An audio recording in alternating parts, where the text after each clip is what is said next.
think approaches to analyze the problem, find solution, make the right and timely decisions, be familiar and utilize appropriate tools to analyze your organizational issues, consequently come up with resolutions. Then the last one would be develop the ability to solve complex problems and decide on effective solutions. Okay, problem solving is about solving problems in the workplace. This webinar is about that, solving the problems in the workplace. Okay, there are lots of problems in construction, in manufacturing, in any industry, in the general industry. There's so many problems. Okay, even in organizations like in colleges and universities, servicing customers, uh, government units. Okay, you will always encounter problems. So as a manager, supervisor, it is your duty of care to take care of your people. It is your duty of care. It is your duty to ensure that you meet your goals and objectives, and you do something about it. If something crops up, you are doing something about it. Okay, like in manufacturing, most of the problems is quality related, or production volume, production output not meeting the output, um, poor quality of raw materials, those kind of problems. Human relation problem like uh, maybe absenteeism. Okay, those are the problems that you want to solve. Absenteeism, human behavior of people, of employee in the workplace. Those are the kind of problems. So all the kinds of problems that we have encountered in the corporate, or in a organization, there is always a solution. Okay, all you have to do is just find a solution, and there are some analytical tools that can use to help you solving these problems. Okay, so as a manager, supervisor, you should be a kind of problem solver. Okay, you're a kind of analytical thinker, problem solver, uh, because you have responsibilities and accountabilities when it comes to supervisory and managerial positions in the company. Okay, that is your role in the company, solving problem, always solving problem. Okay, that's why uh, we are having this statisticians working on statistics in the company. Okay, ensuring that we are following the standards. Okay, we are doing our best. We always do continuous improvement. Okay, we innovate our work. We do continuous improvement. We train and develop people. Those are the problems. If you have not trained or developed your people, problems will always be there. Okay, so always problem is there. So you always have to manage all your issues, all your problems in the workplace, in order for you to perform effectively and efficiently. Okay, so these are the kind of things that we're going to do. In order for us to solve some problems, we're going to use some TQM, no? Total Quality Management tools, to solve problems, because we have to analyze the problems. In order for us to solve the problems, we have to know the issues, the root cause, the issues, uh, the the problem statement. We have to define the problems, no. Then we have to analyze. We have to isolate the root causes. We have to find all the root causes. Then formulate the resolutions. Okay. Then the last thing we would do is, as soon as we have all the solutions in place, We have the findings upon investigation, upon incident investigation.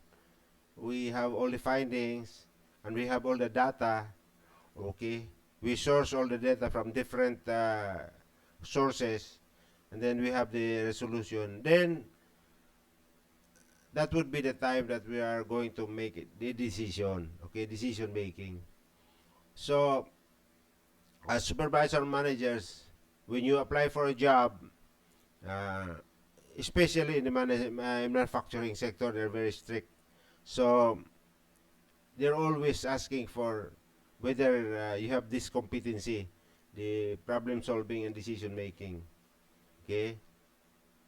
So they said if you get older, the more you make wise decisions, no? Because you gain experience, you already have wisdom to know what is right or wrong, and you analyze things, and your your perspective is broad already because you have gone through this for years, okay, working on these problems. Sometimes problems are recurring, so you know already how to solve it. You know already why this is happening. You know, things like that.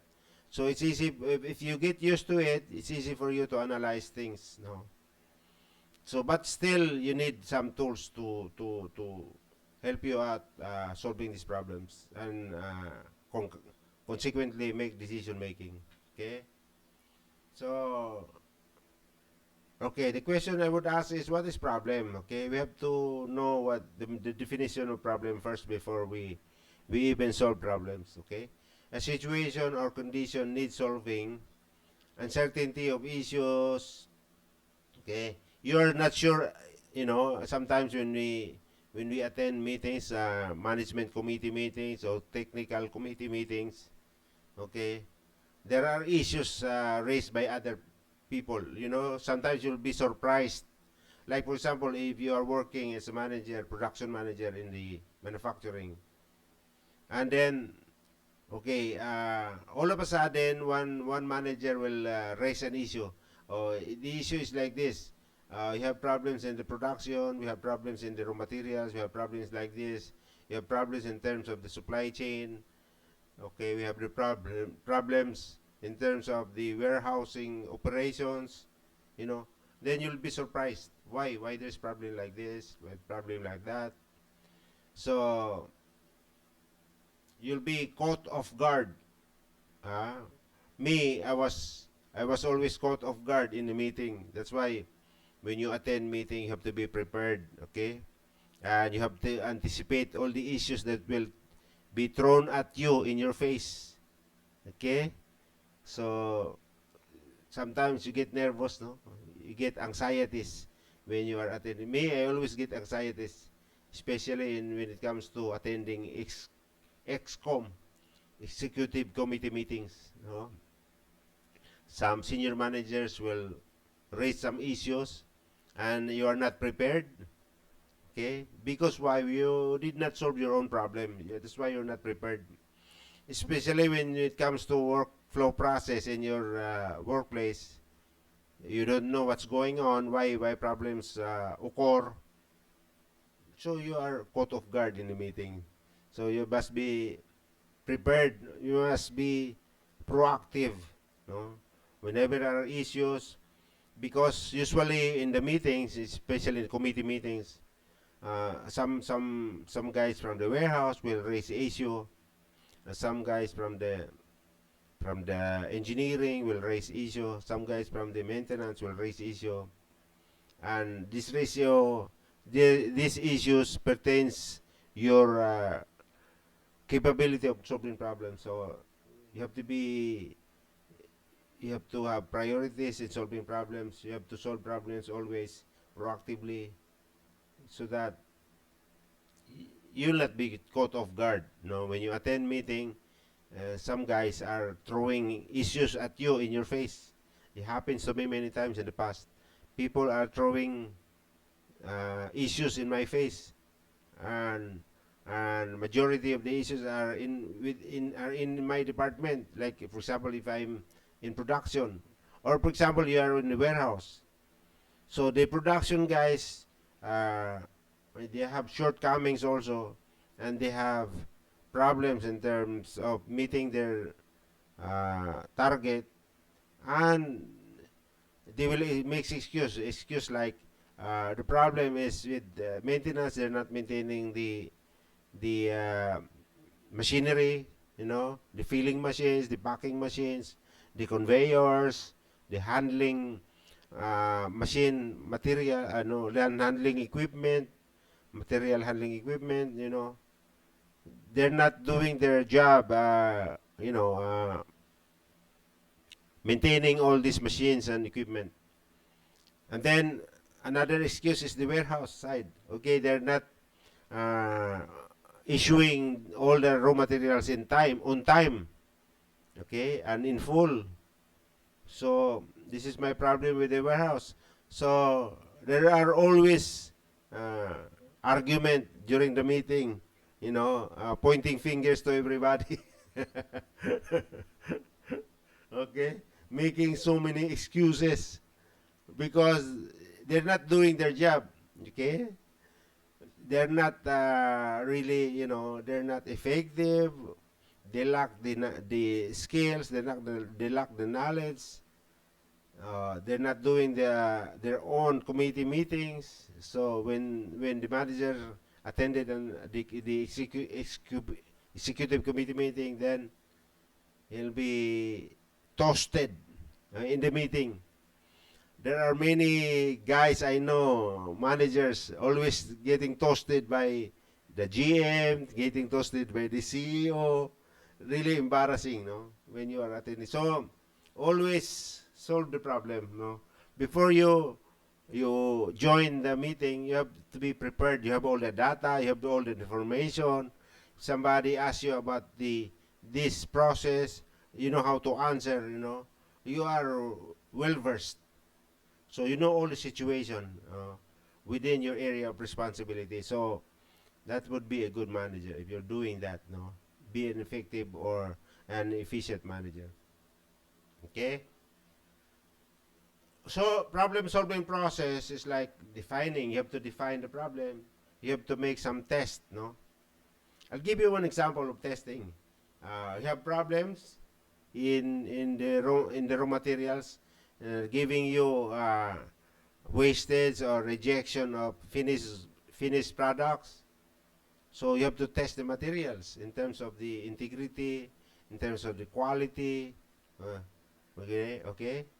So you have to test the material, you know, because the problem is from the materials, originated from the materials. So you have to make some test.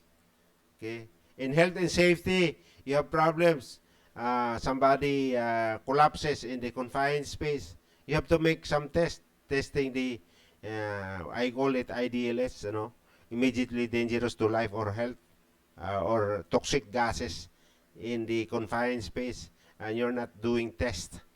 You're not doing ventilation.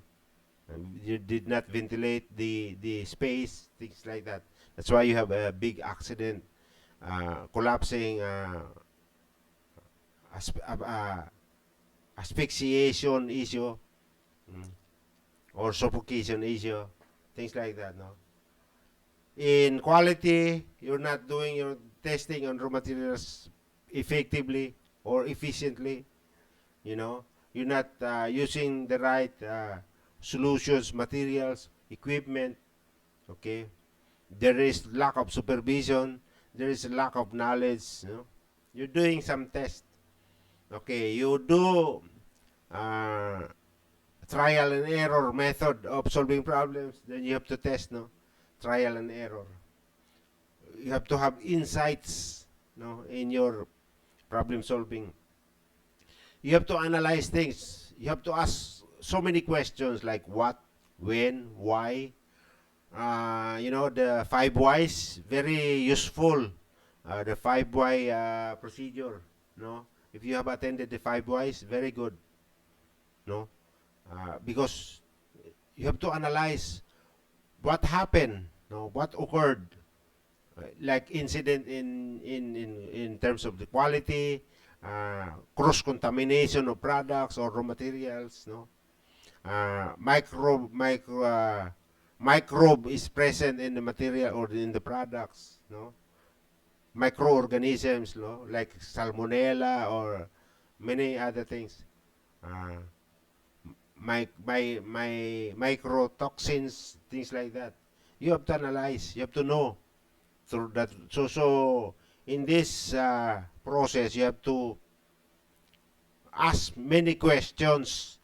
What happened? Why the incident happened? Why there is so so much contamination, cross contamination, and we are recalling products from the market, and we have millions of losses. You know, that's a big problem for a manager or a uh, maybe a chief operating officer, no, or a GM. That's a huge problem. It needs so much attention. Okay, you have to analyze problem. How did it happen? The problem. Oh, how? Why? Where? Where did it occur? Along the process. Where is the specific area where the problem occur? Okay. Why? Where? How? When? When did it happen? It happened during the times that there are so many hazard issues, no? Like hazard analysis, critical control point issues, no? Or maybe we lack the GMP, the good manufacturing practices, okay?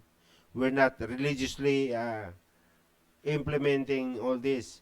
And maybe we are doing too much lean manufacturing or lean management, no? We try to save wrong, we're doing it the wrong way. We're trying to save money, we cut cost, no? We reduce the time of the cleaning, okay? We reduce manpower. Instead of putting 100, you reduce it to 90 only manpower. Reduce the utilities, water and electricity, because you're cost cutting in the wrong way.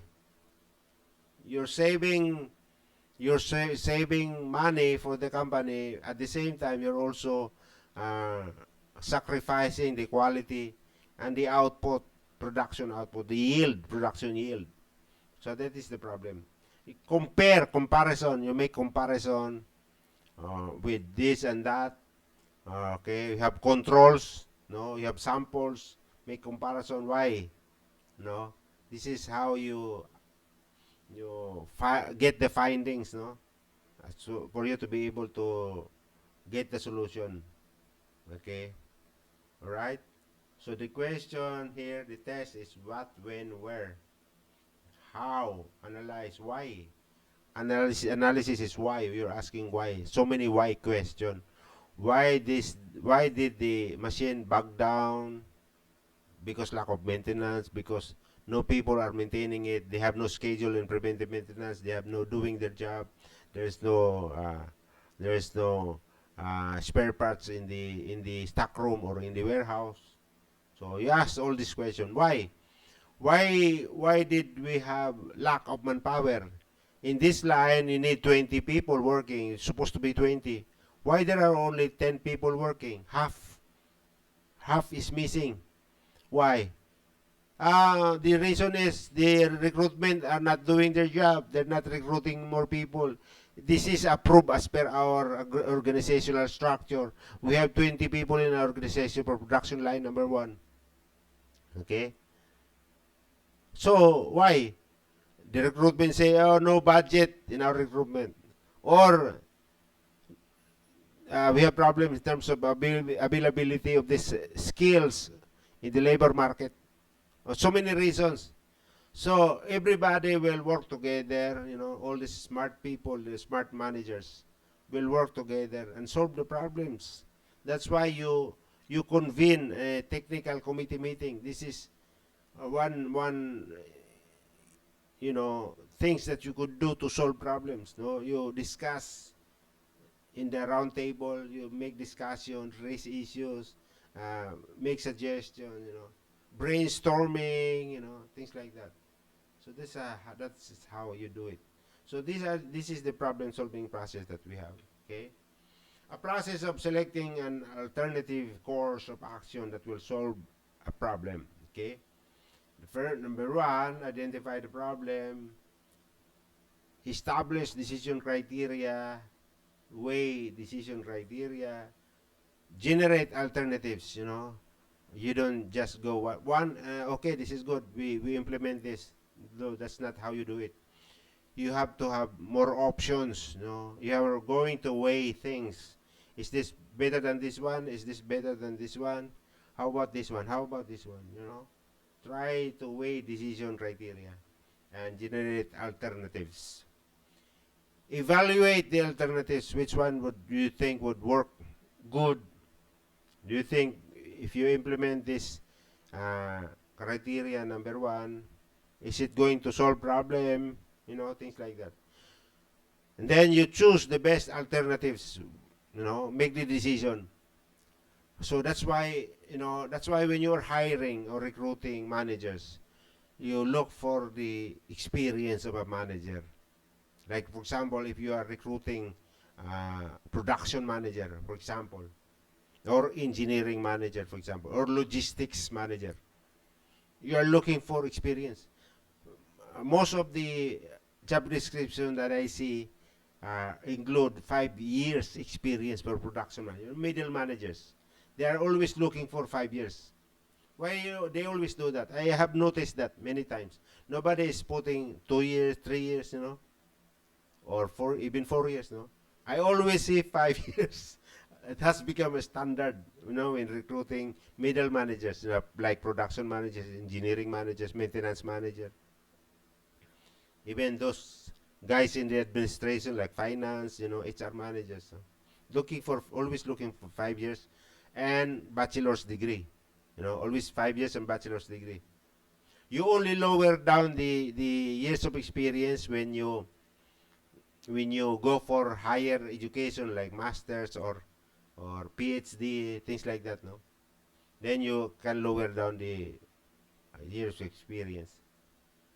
You know, so you are looking for the best guy because they have experience, and then also when they join the company, in order for them to be engaged, you have to put them still in training and development programs.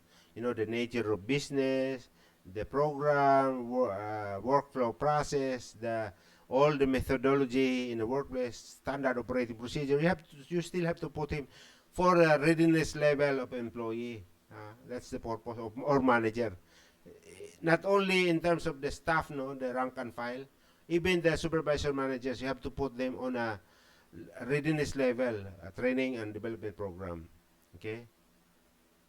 Because by doing this, you know that they have gained experience, they were trained already, and they will always choose or pick the best alternative, you know. And then some companies, they are looking for, especially the senior one, no, senior managers, looking for much experienced person.